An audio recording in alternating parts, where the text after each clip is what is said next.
స్నేహితులను ముందు ఎలా ఎంచుకోవాలి? సామెతల గ్రంథం 22వ అధ్యాయం. సామెతల గ్రంథం 22వ అధ్యాయం 24వ వచనం. కోపచిత్తునితో, చూడండి, ఎలాంటి వారితో సహవాసం చేయకూడదు? క్రోధము గలవారితో పరిచయం కలిగి ఉండకము. చూసారండి, కోపచిత్తులతో ఏం చేయకూడదు? స్నేహం చేయకూడదు. కాబట్టి మనం స్నేహితులను చాలా జాగ్రత్తగా ఎంచుకోవాలి. వాడు కోపగ్రస్తుడా, నిదానస్తుడా, తెలివి కలవాడేనా, మంచోడేనా? స్నేహితులను జాగ్రత్తగా ఏం చేయాలి? ఎంచుకోవాలి. ఎందుకు అంటే కోపచిత్తులతో మనం ఏం చేయకూడదు చెప్పండి? సహవాసం కలిగి ఉండకూడదు. కోపచిత్తులతో, క్రోధము గలవారితో మనం ఏం చేయకూడదు? స్నేహం చేయకూడదు. మన స్నేహితులు కోపగ్రస్తులా? చెప్పండి, మీ స్నేహితులు కోపగ్రస్తులా? కొంచెం సాత్వికులేనా? ఎవరో నీ స్నేహితులు? Very good. రెండవది, చెడ్డ స్నేహం మనలను చెడగొడుతుంది. అవునా కాదా? చెప్పండి. చెడ్డ స్నేహం మనల్ని ఏం చేస్తుంది? చెడగొడుతుంది. కొరింథీ మొదటి పత్రిక 15వ అధ్యాయం 33వ వచనం.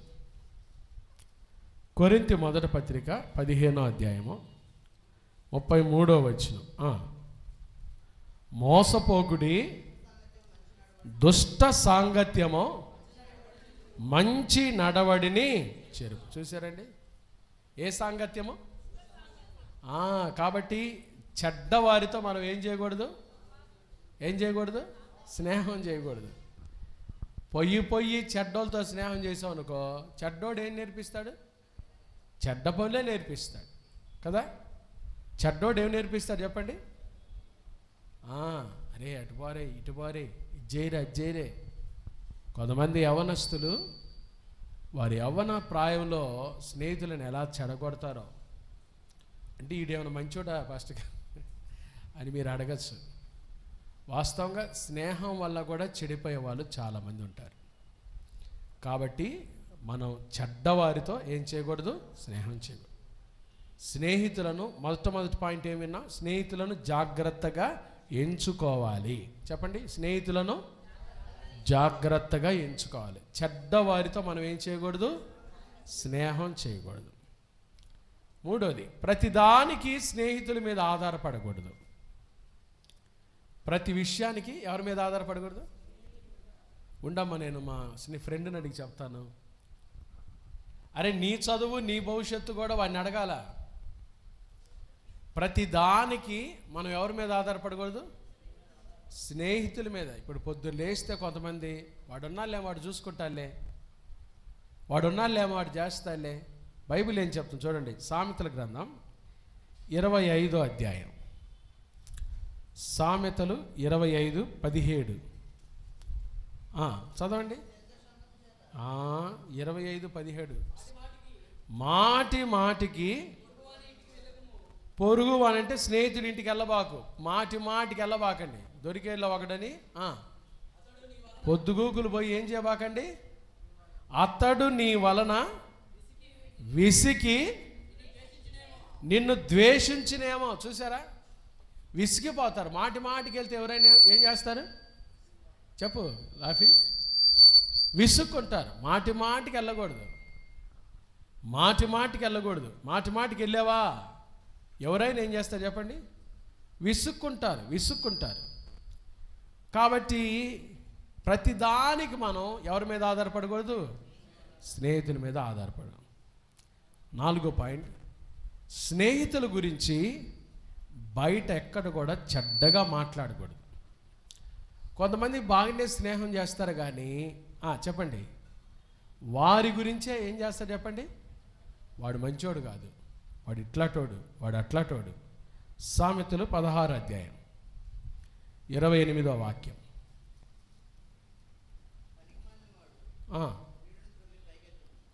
సామెతలు 16:28 ఎక్కడ చదువుతుంది? మూర్ఖుడు కలహము పుట్టించును, కొండెగాడు ఏం చేస్తాడు? మిత్రభేదము. చూసారండి, స్నేహితుల గురించి బయట కొంతమంది కొంటెగాళ్ళు ఉంటారు. వాడు స్నేహం చేస్తూనే వాడి స్నేహితుడి గురించి ఏం చేస్తాడు? చెడుగా చెప్తాడు, చెడుగా మాట్లాడతాడు. ఆ స్టాండ్ తీసుకురండి, స్టాండ్ తీసుకురండి.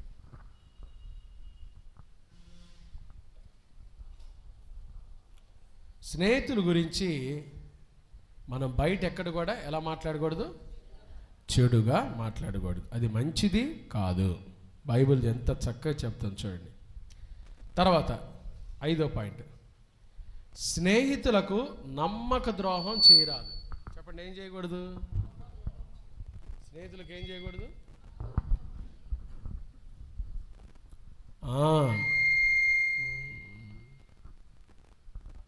సామెతల గ్రంథం 25వ అధ్యాయం.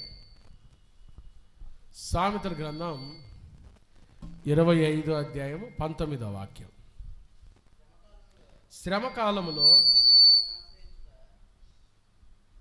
చదువు పల్ల సమానము. చూసారండి, 25:19. శ్రమ కాలములో, ఎందుకు ఇది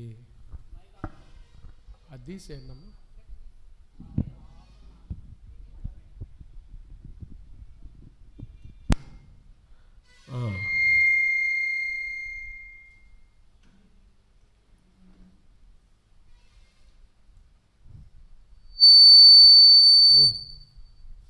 ఆగమ తల్లే.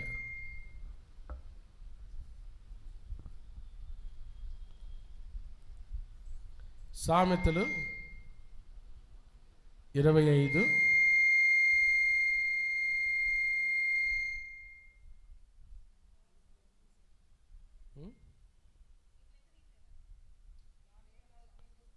పెట్టేసేయమ్మా.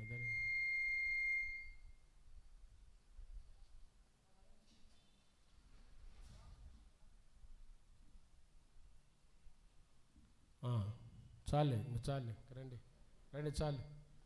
సామెతలు 25:19.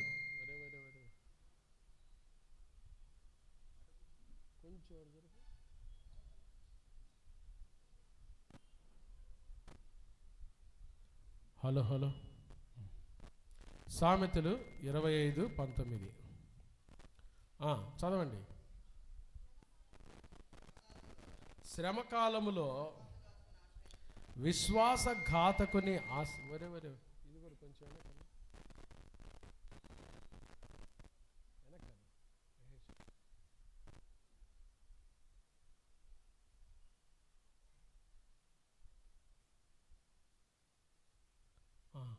చాలే. శ్రమకాలములో విశ్వాసఘాతకుని ఆశ్రయించుట విరిగిన పళ్ళతోనూ. చూసారండి, మనం ఎప్పుడు కూడా స్నేహితులకు నమ్మక ద్రోహం చేయరాదు.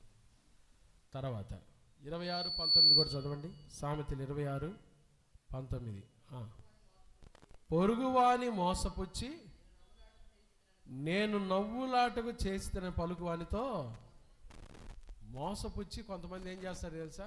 స్నేహితులను మోసపుచ్చి ఏం చేస్తాను? అరే సిల్లీలు తీసుకోలేరా, జోక్గా తీసుకోలేరా, నేను జోక్ చేసేలేరా, ఏం చేశారంట? మోసం చేసి ఏమంటారు చెప్పండి? కాస్త క్యాజువల్గా తీసుకో, మన మధ్యలో ఏముంది, జోక్గా తీసుకో. అట్లా అనకూడదు, చాలా ప్రమాదం. బైబిల్ ఏం చెప్తుందో తెలుసా? మనం దేవుని బిడ్డలం. మనం ఒక మాట అన్నామంటే మనం ఆ మాట మీద నిలబడాలి. దేవుని బిడ్డలం, దేవుని కొరకు సాక్షులుగా నిలబడాలి కదా. కాబట్టి 5 విషయాలు విన్నాం. స్నేహితులను జాగ్రత్తగా ఎంచుకోవాలి. రెండవది, చెడ్డ స్నేహం మనల్ని ఏం చేస్తుంది? చెడగొడుతుంది. మూడవది, ప్రతిదానికి స్నేహితుల మీద ఏం చేయకూడదు? ఆధారపడకూడదు. నాలుగవది, స్నేహితుల గురించి బయట ఎక్కడ కూడా చెడ్డగా మాట్లాడకూడదు. స్నేహితులకు ఏం చేయకూడదు? నమ్మక ద్రోహం చేయకూడదు. కొన్నిసార్లు చేసి ఏమని చెప్తారు? నవ్వులాటకి చేశారనే మాట మనం అనకూడదు. దేవుని బిడ్డలంగా మనం ఎవరితోన్నా స్నేహం చేస్తే అది జాగ్రత్తగా ఉండాలి. మీకు ఫ్రెండ్స్ ఉన్నారా? చెప్పండి, మీకు ఫ్రెండ్స్ ఉన్నారా? ఇంగ్లీష్లో ఒక చక్కటి ప్రోవర్బ్ ఉంది. Tell me your friend, I will tell you what you are. నీ స్నేహితుడు ఎవరో నాతో చెప్పు, నీవెవరో నీ గురించి నేను చెప్పేస్తాను అని దాని అర్థం కదా. మీ స్నేహితులు మంచోళ్ళు అయితే మీరు కూడా ఎలా ఉంటారు? మంచిగా ఉంటారు కదండి. మన స్నేహితులు మంచోళ్ళు అయితే మనం కూడా మంచోళ్ళు అవుతాం. కాబట్టి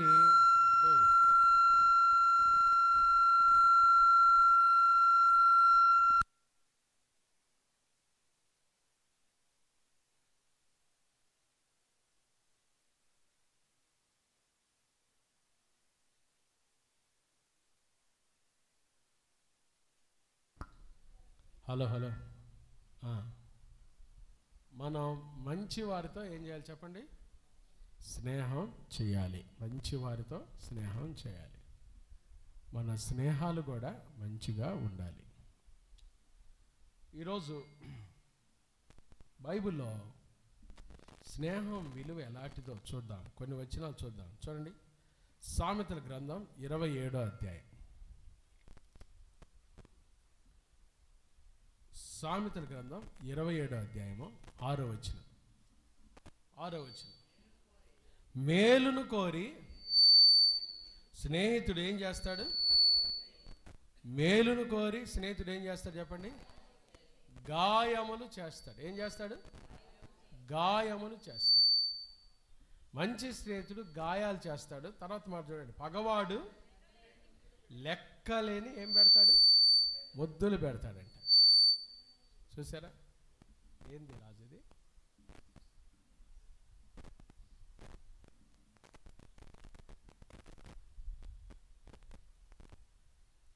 మేలును కోరి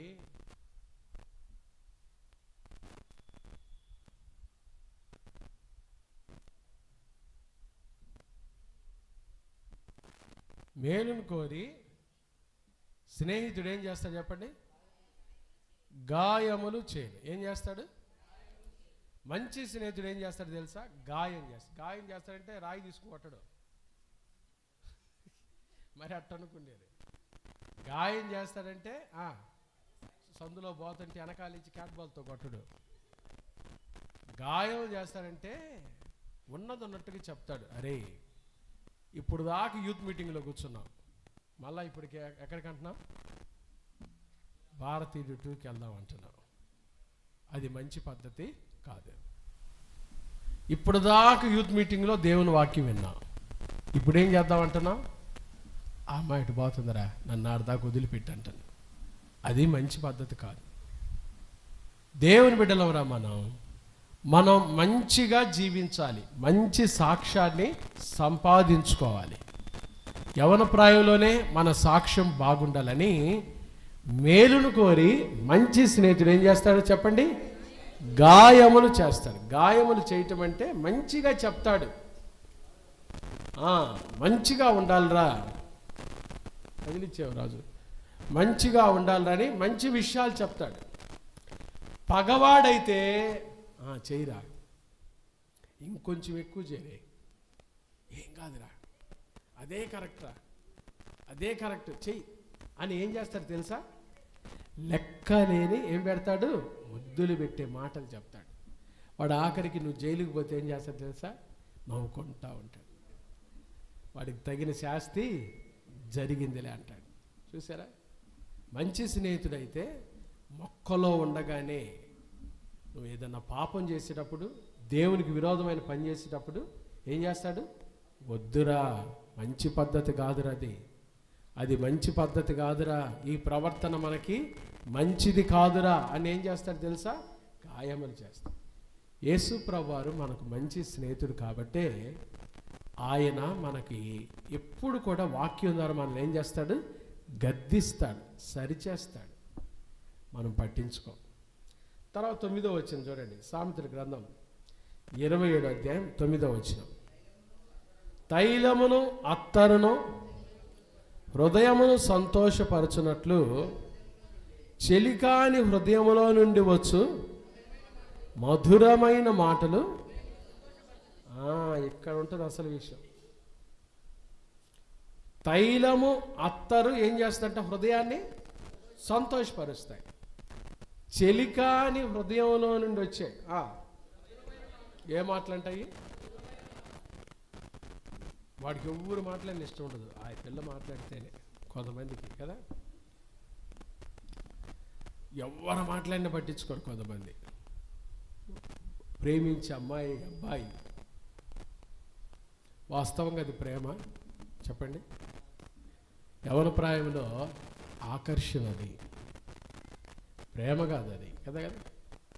మీకు బాగా తెలుసు, మీ శరీరం యొక్క కోరికను తృప్తిపరచుకోవడానికి మీరు కూడా ఏం చేస్తారు?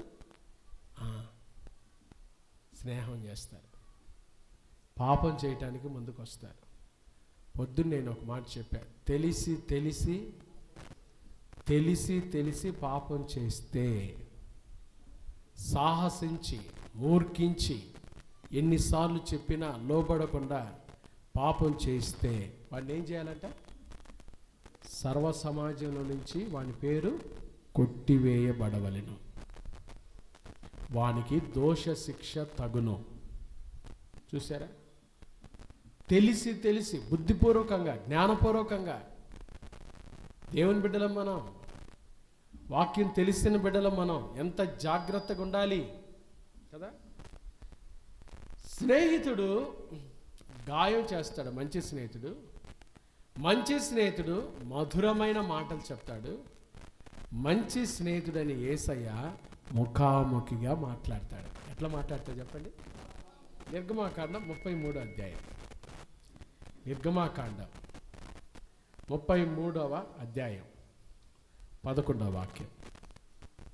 నిర్గమాకాండము. కాబట్టి కటాక్షం కలిగిన యెడల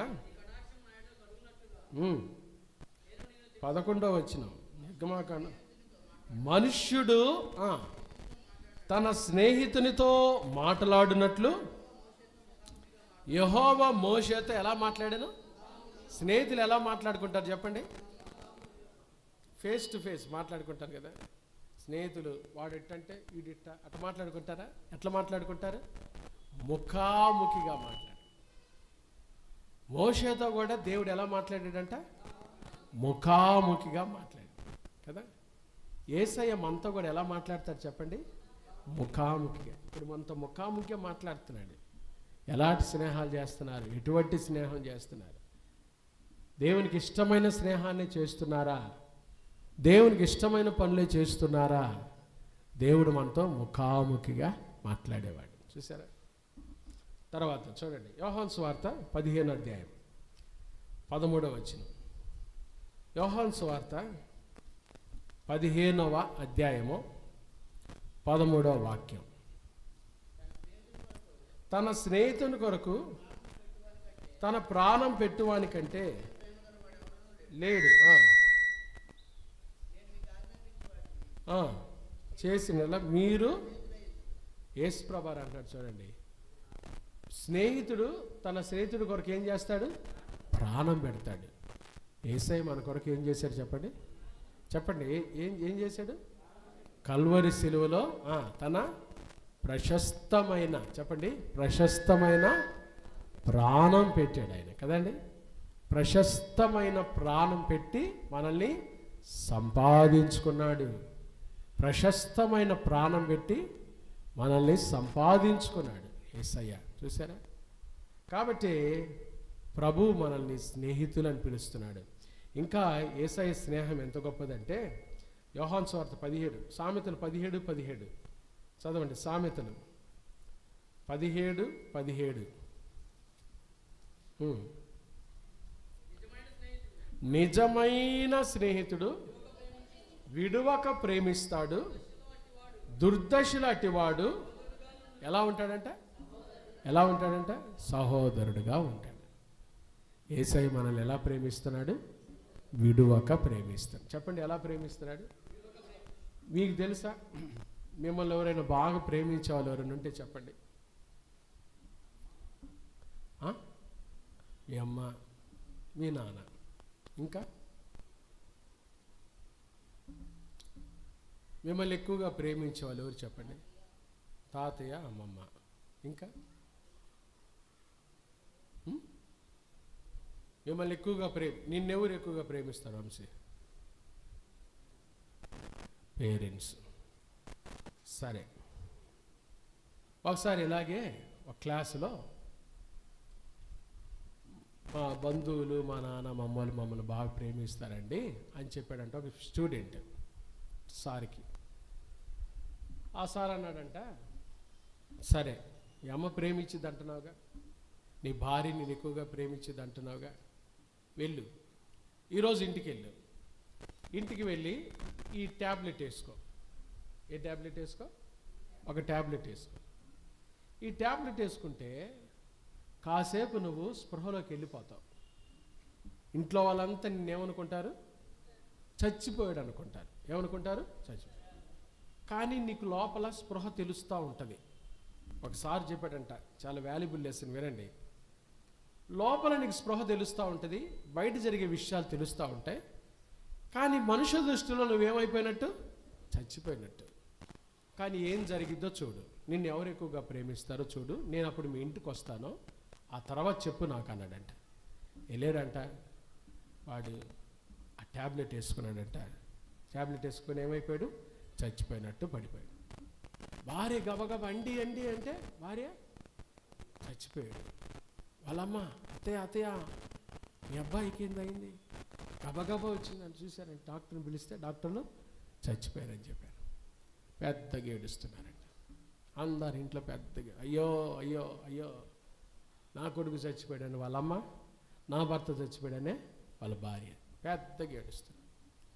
ఈలోపు ఈ సార్ వచ్చాడంట. ఏమైందమ్మా? మీ స్టూడెంట్ చచ్చిపోయాడు సార్. చచ్చిపోయాడా? చూస్తే చచ్చిపోయాడు. సరే, చచ్చిపోయాడనేగా మీరు ఇంట్లో ఏడుస్తుంది? నేను ఇంక బతకలేనండి వాళ్ళమ్మ. అయ్యో, నా కొడుకు లేని జీవితం నేను ఇంకా బతకలేను. భార్య ఏమో, వామ్మో మా ఆయన లేకపోతే నేను ఇంకా బతకలేను, పెద్దగా ఏడుస్తుంది. అమ్మా, ఎందుకు మీరు ఇంతమంది ఏడబాకండి. మీ పిల్లోడు బ్రతికి బయటికి రావాలంటే నేను ఒక చిన్న విషయం చెబుతాను, బతుకుతాడు. నిజమా సార్? నిజమా సార్? ఎట్ట సార్ చెప్పండి, ఎంత ఖర్చు అయినా పర్లేదు, ఖర్చు చేయాల్సిన పనే లేదు, ఈ చిన్న ట్యాబ్లెట్ మీరు ఒకళ్ళు మింగండి అన్నాడంట. ట్యాబ్లెట్ మింగటమేనా? అయితే నేను మింగుతా సార్ అని వాళ్ళ అమ్మ, వాళ్ళ భార్య అందరు ముందుకు వచ్చారంట, బంధువులందరూ. అయితే గుర్తుపెట్టుకోండి, ఈ ట్యాబ్లెట్ మొదట ఎవరు మింగుతారో వాళ్ళు ఏమైపోతారంటే చచ్చిపోతారు. మీలో ఒకడు చచ్చిపోవటం వల్ల మీ కొడుకు ఏమవుతాడు? బతుకుతాడు. చెప్పండి, ఎవరు మింగుతారు ఈ మొట్టమొదటి ట్యాబ్లెట్? ఈ ట్యాబ్లెట్ ఎవరు మింగుతారని ఆ ప్రొఫెసర్ అన్నాడట. వాళ్ళమ్మకెళ్ళి ఎగాదిగా చూస్తున్నాడు. ఎవరు? ప్రొఫెసర్. పెద్ద ఆవిడ కదా, ఆవిడ మింగి ఆమె చచ్చిపోయినా ఎవరు బతుకుతారు? కొడుకు బతుకుతాడు అని ఎగాదిగా చూస్తుంటే, ఇదిగమ్మా, ఇది నువ్వు వేసుకో, ఇది నువ్వు వేసుకొని కానీ మింగితే నువ్వు చచ్చిపోతావు, కానీ నీ కొడుకు ఇప్పటికిప్పుడే లేస్తాడు, బతుకుతాడు. ఆవిడ కాసేపు ఏడు పాపేసి ఆలోచన చేసి, సార్ వాడు పోయినాడు, ఎటు పోయాడు, నాకు ఇంకా 2 కొడుకులు ఉన్నారు, వాళ్ళ కోసమన్నా నేను బతకాలి సార్ అనిందంట. అంటే ఆ ట్యాబ్లెట్ నేను మింగలేను అని చెప్పింది. వెంటనే చూపు ఎటుపోద్ది? భార్యకి వెళ్ళిపోద్ది. అమ్మా, అంత ఏడుస్తున్నావుగా, పోయినోడు బతికితే నీకు సంతోషమేగా, ఇదిగో నువ్వు వేసుకో ఈ ట్యాబ్లెట్. ఎగాదిగా చూసిందంట. సార్ పోయాడు సార్, నాకు ఇంకా కూతురు ఒకటి ఉంది సార్, ఆ పిల్ల కోసం అన్న నేను బతకాలిగా సార్ అనిందంట. అందరూ అన్నారంట అదే మాట. అప్పుడు వీడికి స్పృహ వచ్చి లేచాడంట. చచ్చిపోయినాడు స్పృహ వచ్చి లేచాడంట. లేచి ప్రొఫెసర్ తట్టు చూసి, మీరు చెప్పిన మాట నిజమే సార్, ఈ లోకంలో ఎవ్వరు నన్నుగా ప్రేమించే వాళ్ళు లేరు. నిన్నుగా ప్రేమించేది ఎవరో తెలుసా? ప్రభువైన యేసుక్రీస్తు వారే. ఆయన నిజమైన స్నేహితుడు కాబట్టి విడువక ప్రేమిస్తాడు. నీకోసం ప్రాణమే పెట్టాడు యేసయ్య. నీకోసం తన రక్తమే కార్చాడు కల్వరి శిలువలో. నీకోసం ఆయన మరణించి సమాధి చేయబడి మరణాన్ని జయించి తిరిగి లేచాడు. యేసయ్య అంత గొప్ప దేవుడు, నిజమైన స్నేహితుడు, విడువక ప్రేమిస్తాడు. ఆఖరికి ఒక మాట చూడండి, సామెతల గ్రంథం 27:17. 27:17. ఇనుము చేత ఇనుము పదునగుతుంది, అట్లు ఒకడు తన చెలికానికి ఏం పుట్టిస్తాడు? వివేకము. చూసారా, చెలికానికి వివేకం పుట్టిస్తాడంట. మంచి స్నేహితుడు వివేకాన్ని పుట్టిస్తాడు. యేసయ్య ప్రేమించటమే కాదు, యేసయ్యతో మీరు స్నేహం చేస్తే ఆయన మీకు ఏం పుట్టిస్తాడు? వివేకాన్ని, జ్ఞానం ఇస్తాడు. యేసయ్యతో ఎవరైతే స్నేహం చేస్తారో వారు జ్ఞానవంతుల వలె ఉంటారు. మీ యుక్త వయసులో, మీ యవ్వన ప్రాయంలో యేసయ్యతో స్నేహం చేయండి.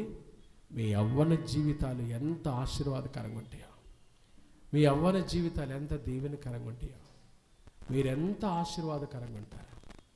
కాబట్టి యేసయ్య అంటున్నాడు, ఇక మిమ్మల్ని దాసులని పిలవను, స్నేహితులని పిలుస్తాను. నేను మీతో ముఖాముఖిగా మాట్లాడే దేవుడను, నేను మిమ్మల్ని విడువక ప్రేమించే దేవుడను. నేను మేలును కోరి, మంచి స్నేహితుడు ఏం చేస్తాడు? గాయములు చేస్తాడు. మీకు మధురమైన మాటలు చెప్పి వివేకాన్ని పుట్టిస్తాడు. యేసయ్యతో స్నేహం చేయండి. ఎలా చేయాలి పాస్టర్ గారు? రోజు ప్రార్థన వదిలిపెట్టబాకండి. బైబిల్ చదవటం ద్వారా రోజు ప్రభుతో మీరు ఎప్పుడైతే ఆ మంచి స్నేహంలో అంటు కట్టబడతారో దేవుడు మీ యవ్వన జీవితాలను ఆశీర్వదిస్తాడు. యవ్వన ప్రాయంలో మీరు సంతోషంగా ఉంటారు. అట్టి కృప పరిశుద్ధ ఆత్మ దేవుడు చేరిన మనందరికి దయచేయనుగాక. ఆమేన్. ప్రార్థన చేసుకుందాం.